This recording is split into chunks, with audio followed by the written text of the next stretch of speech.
Hi everyone, Harry here to talk about the final hours culminating in President Biden's decision around 2 o'clock or so yesterday afternoon to step aside. Now, grain of salt here. You're going to be seeing different stories of this nature. And like the stories we've been seeing over the last several weeks, they are strategic and they are leaked. There are certain people within inner circles with whom reporters have certain relationships. They go to them, but these are self-serving narratives. So you have to a little bit piece it together.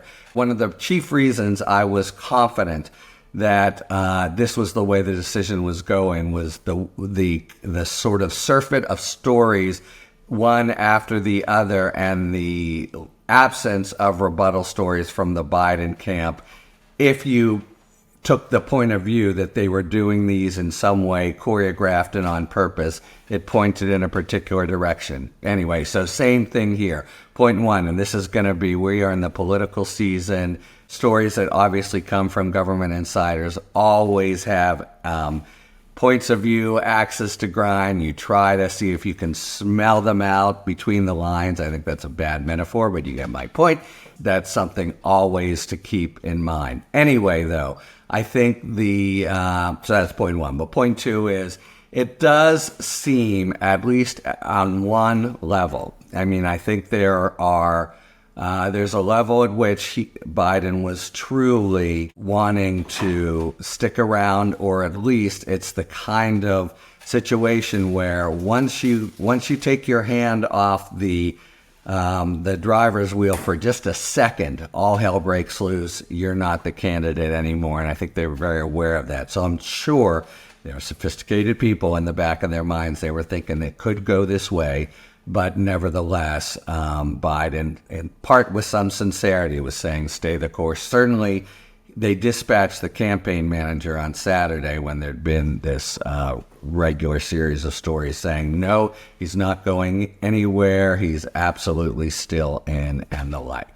Okay, it was about at this point, there's some sort of accounts or postmortems of the decision, and the one line that, again, it's a quote, so you have to be sure, but the one thing that really jumped out at me was that somebody from within the Biden camp said of Nancy Pelosi, who's really been a very critical player here, maybe the most. And it's interesting, here's a sort of whole other point in these proceedings.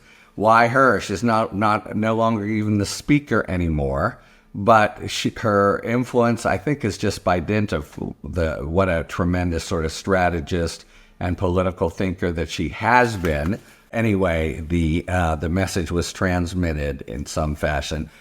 We can do this the easy way, or we can do this the hard way. Can you imagine that something like that was said to the President of the United States?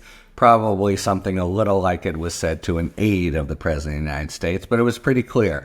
She had, herself and other people, certainly Adam Schiff, who's very close to her, they had little by little come out and said the president should step away. That's not something that was just sort of spontaneously done by different actors, but very careful. And it had arrived at a point when you had the calendar out, and I and others did the whole time, they were really close to out of time for all the things that need to be done. And what she was saying, we were about to do a pivot where all of a sudden Biden would be really against the grain in his own party, an ugly situation. Even if he later, shortly thereafter, stepped down, it would look as if he were doing it at gunpoint. And this really was it was a forced choice by that point. Okay, so that's the choreography of through, say, Saturday, when I think, he's still talking with family. Some are apparently thinking he should stay in. Some advisors even think he could still win. The main people here, Steve Ricchetti, Mike Donelan, Ron Klain. Klain apparently thinks, no, he can still carry the day. Anyway, that's where things stood until the bottom fell out. Why did the bottom fall out? The new polling. So they did polling in swing states for the first time, apparently, in a few weeks at least. And one of his advisors came and sat down with him, I believe, Sunday morning and said, "Here you go, Mr. President." And it was really grim, really glum. Basically, there's just no way to victory the way they, saw it. And given the weight and the sort of baggage that he was now carrying ever since the debate, there was just going to be no way around it. So he was really looking at, do you want to run this in some quixotic way with victory gone? So it's at that point we're told, and I think it's largely true. It stands to reason. Biden decides that, okay, I can't win. If he can't win, really, how do you want to go? What's the final chapter of your public life? A loss to a terrible strong-arm autocrat and having kind of on your ledger all the terrible stuff that Trump does, or the patriotic, unselfish stepping aside. And I'll just say he's going to get a hero's welcome in Chicago like nobody's business, and he'll be involved in the campaign. Nobody will have to say anything about, is he still, got spring in his step, and is he losing it at all? Because he'll just be rousing the crowds and in a perfect sort of way. Okay. So we were at the very sort of last bit for him, and he did at the final point. That was very interesting. That wasn't apparent to us. They had prepared the letter. Biden's back in his compound, still has COVID. Apparently his speech is very squeaky. He didn't want to go on TV and announce it that way and look like the weak man who had lost the debate. So, nor did they want things as they so are wont to do, even from a small group in Washington, to leak out. The old saw goes in Washington, you tell one person, you've told 100.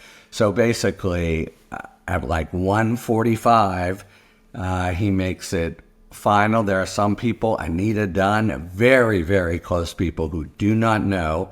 They find out at that minute, and the next minute, literally, he sends out on social media the letter that he's already prepared. So no like, oh, it could be today or what's happening, just like, okay, he's decided to step down. Everybody knows it right away. No sort of, circling of sharks at the end, a clean move. And that, of course, is going to be the watchword, clean move and methodical going forward now with the so far very impressive and very successful kind of attempt to get a complete head of steam and unanimous consensus in favor of Kamala Harris. We'll talk about her shortly, including the list of vice presidential candidates that she is mulling over, a whole new choice suddenly, and someone's going to be introduced to America. But for now, the kind of, even though, here's the sort of bottom line, even though the sophisticated people around Biden and Biden himself in his sophisticated, mind kind of saw it coming, it really, that final sort of push where you say, okay, was just unavoidably difficult.